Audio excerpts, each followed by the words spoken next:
సంజీవని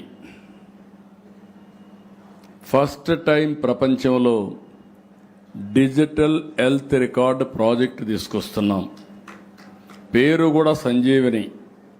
సంజీవని అనగానే రాముడు లక్ష్మణుడు గుర్తొస్తారు. ఆ రోజుట్లోనే లక్ష్మణుడు మూర్చపోతే మీకు అవన్నీ చెప్పక్కర్లేదు. ఇంకా కడాన సంజీవని మొక్క కావాలంటే హనుమంతుడికి ఏం దేవాలని తెలియకుండా పర్వతాన్నే తీసుకొస్తారు. అది పెట్టి మీరు పూజ చేస్తూ ఉంటారు. అందులో నుంచి సంజీవని తీసి ట్రీట్మెంట్ ఇచ్చారు, లక్ష్మణుడు బతికించుకున్నారు. ఇప్పుడు నా ప్రయత్నం కూడా అదే. ప్రపంచంలో ఉండే నాలెడ్జ్ని బెస్ట్ ప్రాక్టీస్ తీసుకొచ్చి మీ ఇంటి దగ్గర మీకు అందించే ఏర్పాటు చేయడం కోసం ఈ సంజీవని ప్రాజెక్ట్ వస్తుంది. ఇందులో ప్రివెంటివ్, ప్రిడిక్టివ్, క్యూరేటివ్ విధానానికి శ్రీకారం చుడతాం. దీనివల్ల మీరు ఒక్కసారి చూస్తే హాస్పిటల్కి రావాల్సిన పని కూడా అనవసరంగా తగ్గిపోతుంది. వచ్చినా కూడా అపాయింట్మెంట్ ఫిక్స్ అవుతుంది. ఏ కన్సల్టెంట్కి మీరు అపాయింట్మెంట్ కావాలన్నా ఏర్పాటు చేస్తాం. రెండోది, ఇక్కడ మీరు చూసినప్పుడు 42 రకాల వైద్య పరీక్షలు ఇంటి దగ్గర చేస్తాం. వల్నరబుల్ పేషెంట్స్ అందరినీ ఐడెంటిఫై చేస్తాం. అక్కడి నుంచి గైడెన్స్ స్టార్ట్ అవుతుంది. ఏం తినాలి, మందులు ఏ విధంగా వేసుకోవాలి, ఎప్పుడు మళ్ళా హాస్పిటల్కి రావాలి. ఒక విధంగా ఆలోచించాలంటే ఒకప్పుడు పేషెంట్ డాక్టర్ కోసం, హాస్పిటల్ కోసం వెయిట్ చేస్తూ ఉంటే ఇప్పుడు గవర్నమెంటే సంజీవని ప్రాజెక్టు ద్వారా ఎప్పటికప్పుడు మీకు గుర్తు చేసే కార్యక్రమానికి శ్రీకారం చుట్టామని చెప్పి కూడా నేను మీకు తెలియజేస్తున్నా. అందులో మీరు చూసినప్పుడు యూనివర్సల్ హెల్త్ కూడా తీసుకొచ్చాం. అందరికీ చిన్న పెద్ద వ్యత్యాసం లేకుండా 2,50,000 పెట్టి యూనివర్సల్ హెల్త్ వస్తుంది. ఎన్టీఆర్ వైద్య సేవ ఉంటుంది, సీఎం రిలీఫ్ ఉంటుంది. పేదవాళ్ళ ఆరోగ్యాన్ని కాపాడడానికి ఏమేం చేయాలో అవన్నీ చేస్తాం. కానీ ఒక్క విషయం నేను మీకు అందరికీ విజ్ఞప్తి చేస్తున్నా. హాస్పిటల్కి వచ్చి, ఈవెన్ లలిత హాస్పిటల్కి వచ్చి బ్రహ్మాండమైన ఆధునికమైన సదుపాయాలున్నా వాళ్ళు ఇచ్చేది మాత్రం ఫార్మాస్యూటికల్సే ఇస్తారు, కెమికల్సే ఇస్తారు. ఆ విషయం మీరు గుర్తుపెట్టుకోవాలి. ప్రాబ్లం వస్తే ఇమీడియట్గా క్యూర్ చేస్తారు, కానీ కట్ చేస్తే మన బాడీనే కట్ చేస్తారు. ఆ రెండూ లేకుండా ఉండాలంటే మీలో జాగ్రత్త అవసరం. ఇక్కడ డాక్టర్స్ ఉన్నారు, నేను ముందే చెప్పాను. మీరు పేషెంట్లు కాకుండా చూడమని, చూసుకోమని. అదే మరిగా ప్రజలందరికీ విజ్ఞప్తి చేస్తున్నా, మీరు కూడా హాస్పిటల్కి పోకపోతే that is the best life. ఆ విషయం గుర్తుపెట్టుకోవాల్సిన అవసరం ఉంది. అందుకే మనం అందరం గుర్తుపెట్టుకోవాలి. తినే తిండి, మన పరిసరాలు, మనం ఆలోచించే విధానం, ఇవన్నీ కూడా చాలా ముఖ్యం. అందుకే నేను ఎప్పుడు చెప్తా ఉంటాను, ప్రభుత్వం ఎన్ని వైద్య సేవలు తీసుకున్నా, ఎన్ని హాస్పిటల్ కట్టినా, ఫైనల్గా ప్రజల మద్దతు లేకపోతే ఏది సాధ్యం కాదు. మంచి అలవాట్లు, మంచి ఆహారం, వ్యాయామం, ఇవన్నీ కూడా మన ఆరోగ్యాన్ని పెంచుకోవడానికి ఉపయోగపడతాయి. ఓసారి అనిపిస్తుంది, మేమేదో మిమ్మల్ని పిలిచి హాస్పిటల్ ఓపెన్ చేసి బిజినెస్ ప్రమోట్ చేయాలంటే మీరు నీతి సూత్రాలు చెప్పి మా హాస్పిటల్కి దెబ్బతీస్తారేమో అనేవి చెప్పిస్తుండే వాళ్ళకు. అందుకని ఇక్కడికి వచ్చినప్పుడు నేను కొన్ని హాస్పిటల్సే కాకుండా యోగాకి ఎక్కువ ప్రాధాన్యత ఇస్తున్నా, ధ్యానానికి ఎక్కువ ప్రాధాన్యత ఇస్తున్నా, ప్రాణాయామానికి కూడా ఎక్కువ ప్రాధాన్యత ఇస్తున్నాం. ఈ విషయంలో మీరందరూ కూడా గుర్తుపెట్టుకోవాల్సిన అవసరం ఉంది. Food is medicine, kitchen is pharmacy. మనం తినే ఆహారమే మన ఆరోగ్యాన్ని రక్షిస్తుంది. ఒకప్పుడు చూస్తే పాత రోజులు నాకు జ్ఞాపకం వస్తాయి. మా ఫ్యామిలీ ఇంటికి కావలసిన పంటలన్నీ కూడా క్రిమి సంహారక మందులు వేయకుండా, ఎరువులు వేయకుండా పండించే రోజులు. ఈరోజు మనం తినే తిండి చూస్తే మొత్తం యూరియా, తెలుసో తెలియకో విపరీతమైన క్రిమి సంహారక మందులు కొట్టేయడం, అవన్నీ కూడా మనం తినే పరిస్థితికి వస్తున్నాం. రెండోది, ఇప్పుడే మంత్రి గారు కూడా చెప్పారు, 1924 నాసి రకం మద్యం, దానివల్ల చాలా వరకు చాలామందికి ఆరోగ్య సమస్యలు వచ్చాయి. ఇప్పటికి కూడా కోలుకోలేని పరిస్థితి వస్తూ ఉంది. అంటే ఒక దుర్మార్గమైన నిర్ణయం ప్రజల జీవితాలతో ఈ విధంగా చెలగాటమాడుతుంది ఒక ఉదాహరణ. దీనికి తోడుగా ఇటీవల కాలంలో నేను చూస్తున్నా, అందరిలో మెటీరియలిస్టిక్ హ్యాపీనెస్ వచ్చింది. ఆ మెటీరియలిస్టిక్ హ్యాపీనెస్ వల్ల కూడా ఇబ్బందులు వచ్చే పరిస్థితులు వస్తున్నాయి.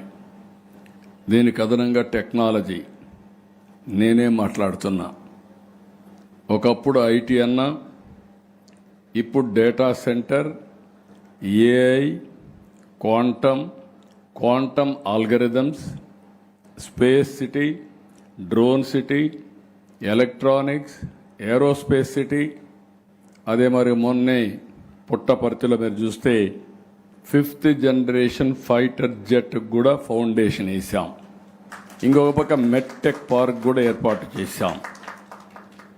టెక్నాలజీని మనకు బెటర్ లైఫ్కి ఇంటిగ్రేట్ చేసుకోవాలి.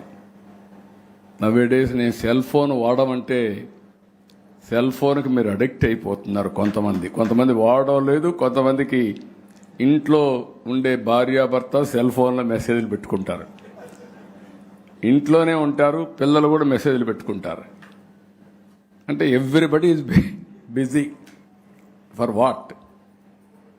అంటే ఆ హ్యూమన్ రిలేషన్స్ డిస్టర్బ్ అవుతున్నాయి. టెక్నాలజీ కూడా మనం గుర్తుపెట్టుకోవాలి. మనము చూసే విషయాలు కూడా టెన్షన్ క్రియేట్ చేస్తాయి, అక్కడి నుంచి అనారోగ్య సమస్యలకు దారితీస్తాయి. ఈ విషయం కూడా మనం గుర్తుపెట్టుకొని, అందుకే నేను ఇప్పుడు ప్రస్తుత కాలంలో మీరు చూసి ఒత్తిడి, ఆందోళన, ఇంకొక పక్క అన్నిటికీ టైం ఉంటుంది. 10 నిమిషాలు వ్యాయామం చేయాలంటే టైం ఉండదు, నడవాలంటే టైం ఉండదు. నడవడం కూడా మానేశాం. ఎందుకంటే ఒకప్పుడు శారీరకంగా కష్టపడేవాళ్ళం, అలాంటిది ఇప్పుడు ఇవన్నీ పోయే పరిస్థితికి వచ్చాయి. అందుకని ఈరోజు అనారోగ్యం పాలయ్యే పరిస్థితి వస్తూ ఉంది. చిన్న వయసులో పెద్ద జబ్బులు వస్తున్నాయి. నాకే ఆశ్చర్యం వేస్తుంది, ఎప్పుడు నేను వినలేదు. ఒక ట్రీట్మెంట్కి 30 కోట్లు. వ్యక్తి చిన్నవాడు, మామూలు వ్యక్తి, అలాంటి వాడికి ఆ జబ్బు వల్ల 30 కోట్లు. ఆ పేరెంట్స్ అతను బతికించుకోవాలనే తపన. ఇవి మనం చూసినప్పుడు ఇవన్నీ కూడా మనం మళ్ళీ మామూలు పరిస్థితి రావాలంటే వినూత్నంగా ఆలోచించాల్సిన అవసరం ఉంది. అందుకే నేను ముందే చెప్పా, యోగా, ధ్యానం ఇలాంటివన్నీ మనం చేయాలని. ఈ సంవత్సరం మీరు చూస్తే లాస్ట్ ఇయర్ ప్రధానమంత్రి గారిని మనస్ఫూర్తిగా అభినందిస్తున్నా. ఆయన మోడర్నైజేషన్ ప్రమోట్ చేయడమే కాకుండా యోగా, ధ్యానం, లేకపోతే నేచురోపతి, ఆయుర్వేద ఇవన్నీ కూడా ప్రమోట్ చేస్తున్నారు. పోయిన సంవత్సరం మనం యోగా ఆంధ్రప్రదేశ్ బ్రహ్మాండంగా చేసి గిన్నీస్ రికార్డ్స్ వచ్చాయి.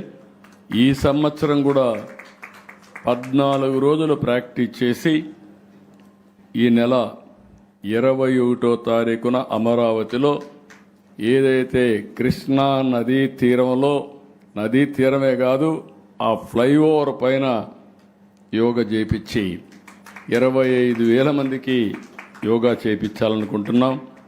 ఇది ఒక పెద్ద బ్రహ్మాండమైన ఈవెంట్గా తయారవుతుంది. దీనికోసం ఇక్కడే కాదు రాష్ట్రంలో అంతా కూడా చేపిస్తున్నాం. నేను లలిత హాస్పిటల్ కూడా కోరుతున్నా, మీ 900 మంది డాక్టర్లు మీ దగ్గరకు వచ్చే పేషెంట్లు కూడా యోగా నేర్పించాల్సిందిగా ఒక ప్రత్యేకమైన సెల్ ఒకటి పెట్టుకోవాల్సిందిగా మిమ్మల్ని కూడా కోరుతున్నా. మెడిటేషన్, యోగా, ప్రాణాయామం. ఈ 3 చేయడమే కాకుండా మీరు ఒక పని చేయండి. అది చేసిన తర్వాత చేసిన వాళ్ళ ఆరోగ్యం ఎట్లుంది, చేయని వాళ్ళ ఆరోగ్యం ఎట్లుందో ఒకసారి అసెస్ చేయండి. నేను ఇంకొక స్టెప్ ముందుకెళ్తున్నా. నేచర్ ఫార్మింగ్, ఎరువులు, క్రిమి సంహారక మందులు లేకుండా పంటలు పండించే విధానానికి శ్రీకారం చుడుతున్నాం. ఇప్పటికి 20 లక్షల ఎకరాల్లో వేసాం. ఇది లాజికల్గా తీసుకుపోవడానికి ముందుకెళ్తున్నాం.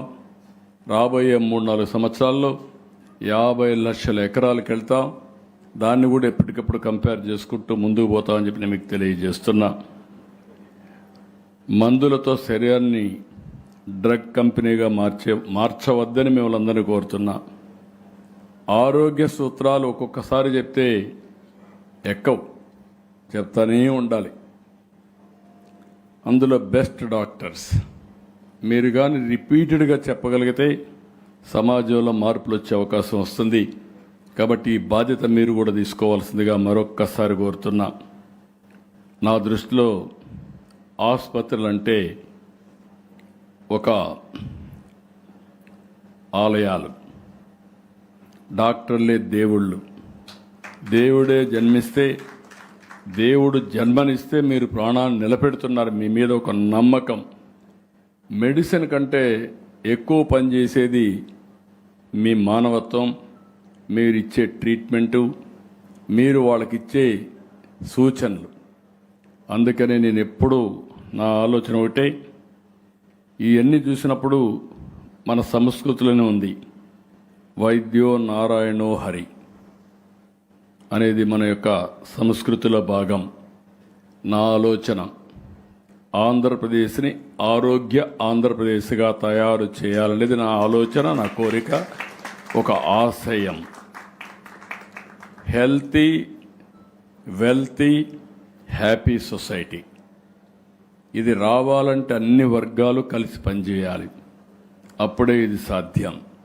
దీనికోసం మళ్ళీ ఒకసారి కోరుతున్నా, ఇలాంటి ఆధునికమైన హాస్పిటల్ కావాలి. ప్రజల్లో ఆలోచన విధానం మారాలి. కొత్త అలవాట్లకు శ్రీకారం చుట్టాలి. అప్పుడే నిజమైనటువంటి మన జీవన ప్రమాణాలు పెరుగుతాయని చెప్పి కూడా నేను మీకు తెలియజేసుకుంటూ, దానికి అందరూ సహకరించవలసిందిగా మరొక్కసారి మనస్ఫూర్తిగా విజ్ఞప్తి చేస్తూ అందరికీ నమస్కారాలు. జై భారత్, జై తెలుగు తల్లి, జై హింద్.